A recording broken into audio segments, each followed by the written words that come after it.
I used to be one of the most skeptical people in just about any room. When someone told me about a strange or supernatural experience, something that didn't really fit in what science could explain, I would immediately start thinking about cognitive biases. I thought there had been a natural explanation. Maybe it was a memory distortion, or their brains trying to find patterns, or maybe they were just being suggestible. To me, the experience probably felt real to them, but I believed the cause had to be something we could explain with science, sooner or later. In this video, I want to talk about how that changed for me, how I became more open-minded about the possibility that these experiences might actually be real. That shift had a lot to do with recognizing how limited our communication really is, limited in how people can describe what they went through, and in the tools we use to figure out what is real and what is not real.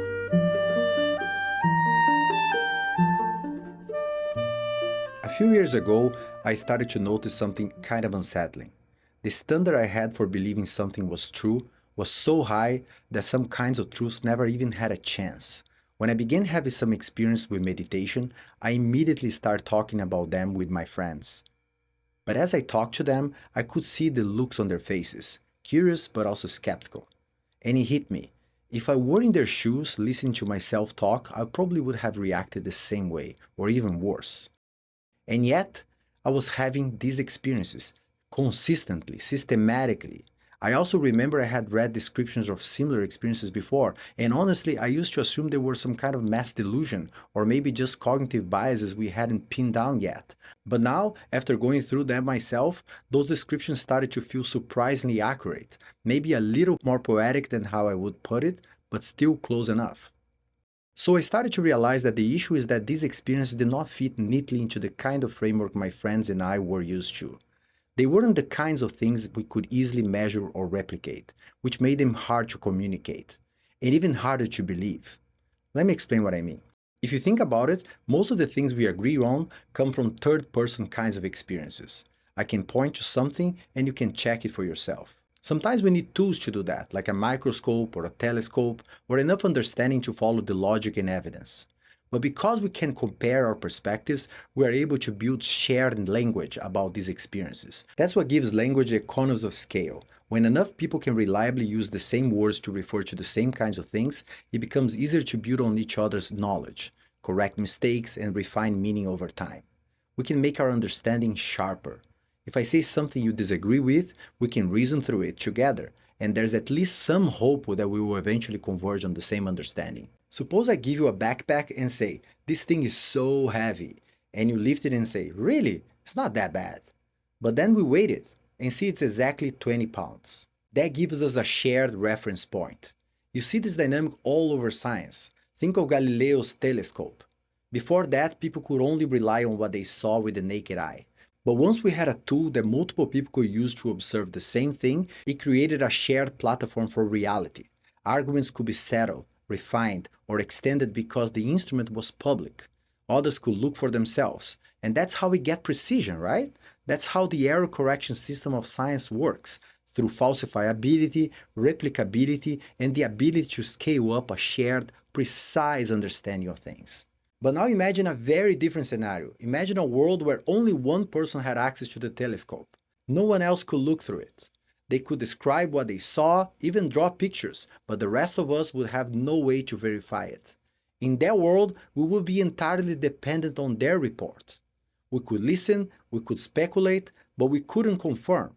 And if two people each had their own private telescopes, but with no way to look through each other's, we wouldn't even know if they were seeing the same thing.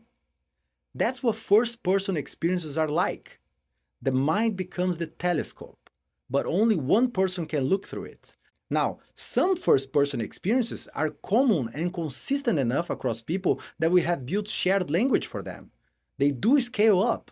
Think of love, or pain, or the experience of having a thought.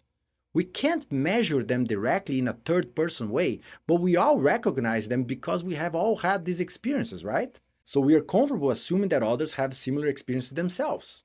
But there are many first-person experiences that are too niche, too variable from person to person. There are not enough people that have the ability to perceive some things.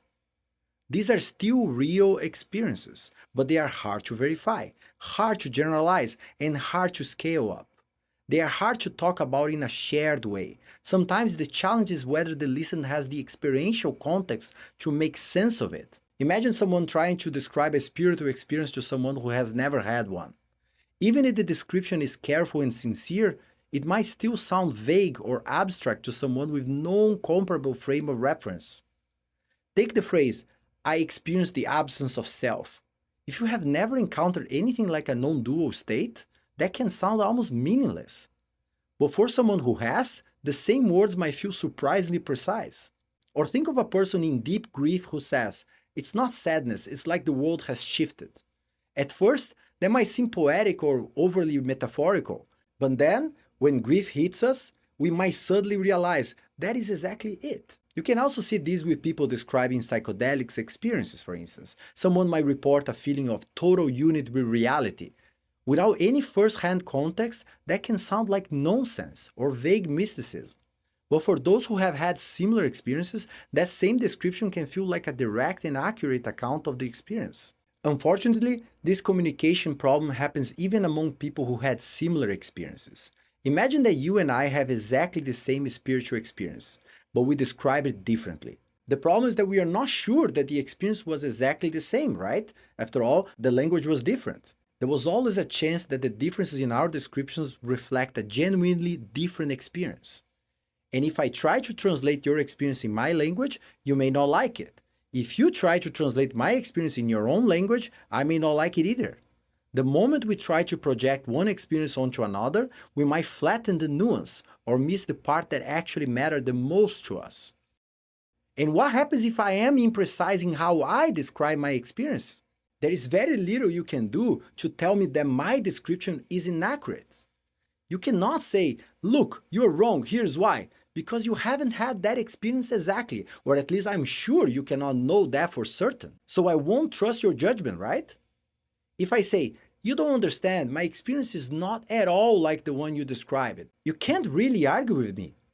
You can't falsify what I'm saying, because you don't have access to the instrument of observation, me. There is no objective way to resolve this disagreement, no shared mechanism for error correction, which makes it very hard to refine the language or test its limits or build anything cumulative around it.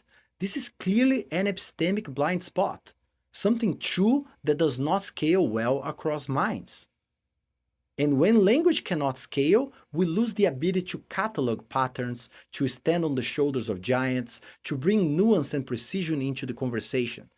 The same language might be used to describe different experiences, and different languages might be used to describe the same experience.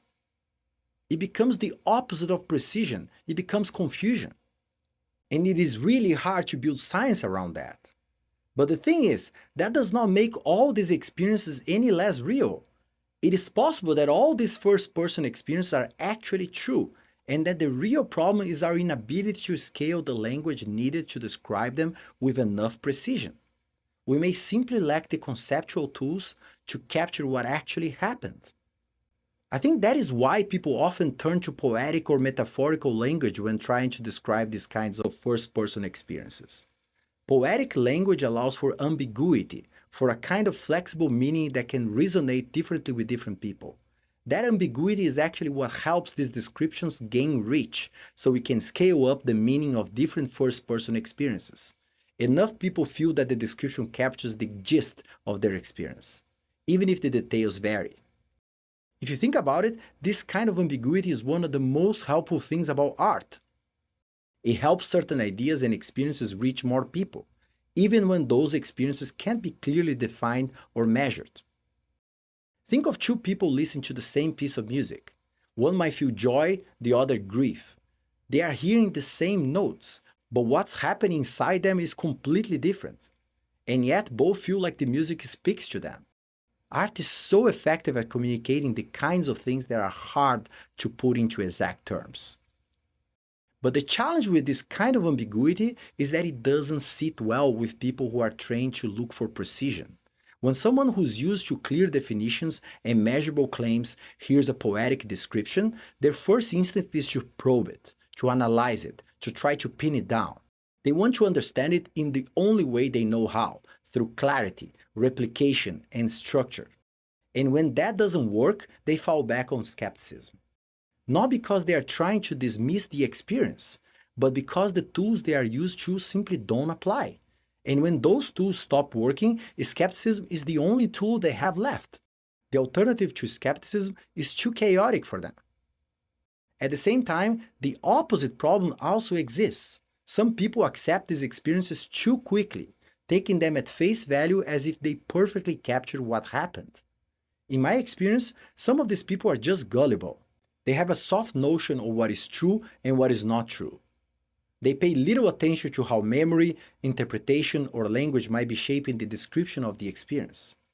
And some of these people are not gullible at all. They just had similar experiences in the past, and because of that, they feel more okay taking these descriptions of these experiences at face value. It is a bit like how we treat more common first-person experiences like love, pain, or thought. If you felt something similar, it's easier to accept someone else felt something similar too. But I think there's also a broader reason why so many people accept these reports as they are. There's something in the zeitgeist right now that encourages us to treat personal experience as beyond critique. To question someone's account, even gently, can feel like a violation. In my opinion, not engaging with these experiences critically is not helpful either. If we never probe, never clarify, never ask better questions, we lose the chance to refine how we talk about these experiences. We don't test the metaphors, we don't challenge the interpretations, and when we don't do that, we don't evolve the language. We don't build bridges between people's inner experiences. We don't lay the groundwork for cumulative understanding. So uncritical acceptance can be just as limiting as outright dismissal. It stops us from developing the kind of precision that would allow these experiences to scale, to be studied, compared, or built upon. And it closes off the possibility of building science around them. So after hearing all this, you might start to accept that there are many experiences out there that could be real, even if they are hard to describe, hard to measure, or perhaps easy to dismiss too quickly. But then you might hit a wall. Supernatural experiences? Really? I think the issue here is once again about language. What do we even mean by supernatural? For instance, imagine a world where no one has any senses. No sight, no hearing, no touch. People navigate through indirect signals, patterns, internal changes, maybe shifts in pressure or temperature. Over time, they've built a kind of science around those signals. It works, it helps them survive. They believe they have a solid grasp of what is real. Now imagine that you arrive in that world with the ability to see, hear, and feel. You try to describe color, or music, or the sensation of holding something in your hand, but they have no frame of reference, no way to picture what you're talking about. You say, I saw something bright, and they ask, what does bright mean? You say, I heard something soft, and they say, what does soft even mean? To them, what you are describing falls outside their system, outside their paradigm. These words are meaningless. They might call it supernatural because it doesn't fit what they call natural. So maybe the boundary between natural and supernatural is about what fits inside the models most of us have already built about how nature works. In that sense, this expression, supernatural, functions as a placeholder for the not yet formalized, not yet measurable, or not yet verifiable. We already accept that we don't perceive everything that is real. Evolution never required us to notice certain aspects of reality. That's why it took us so long to figure out that there are magnetic fields, ultraviolet light, or subatomic particles. We believe in those things now because we built tools to detect them, instruments that extend our first-person senses. But what if the radius of perception is a bit wider for some people than for others? Then some people might perceive real things that others cannot. And until we build a science around that, our sense of what is real will depend on how many people can perceive it. If there is no critical mass, we'll be more likely to call it supernatural. And if you think about it, that is a flawed property of an epistemic system, to count something as real just because enough people agree, and to dismiss something simply because not enough people understand it. That is why it makes more sense to me to approach these questions with humility, to be more open-minded about whether these kinds of experiences might be real. Of course, that doesn't mean we should take the experience at face value. Quite the opposite. The less common the experience, the harder it is to falsify. or even to falsify an imprecise description of it. So yes, there is more room for error, because our error correction system for these kinds of experiences is probably very slow at best. And in the extreme case where only a handful of people have this experience, the more vulnerable we are to the existence of charlatans that make something up for personal gains. So where do we go from here? One possible response to this is to have more epistemic humility, to recognize that some truths might not scale easily because our tools for verification and communication are limited. Humility means being able to say, I don't fully understand this yet. Maybe because I haven't had the right experience, or I'm missing key concepts, or perhaps I'm asking the wrong questions. It takes humility to not have an opinion about something, to withhold judgment. But staying open-minded does not mean being gullible. That will be the absence of discernment. I think we need to strike the balance of remaining curious while still thinking critically. I plan to talk a lot more about this in the future videos. I also think there's another response to all this, to recognize that we can train ourselves to perceive more. Just like learning a new language or developing an ear for music, we can develop cognitive and emotional tools that make us more sensitive to certain kinds of experiences. Practices like meditation, journaling, or even deep listening can expand the range of what we are able to notice and articulate. We're not stuck with the basic settings of our perception that evolution gave us. The more subtle and unfamiliar experience you have, the more you will see the language problem I've been talking about in this video, and the better equipped you become to engage with similar experiences that others may report to you. If this resonates with you, you might want to check out my wife's videos on this channel. The one here on this screen could be a great place to start.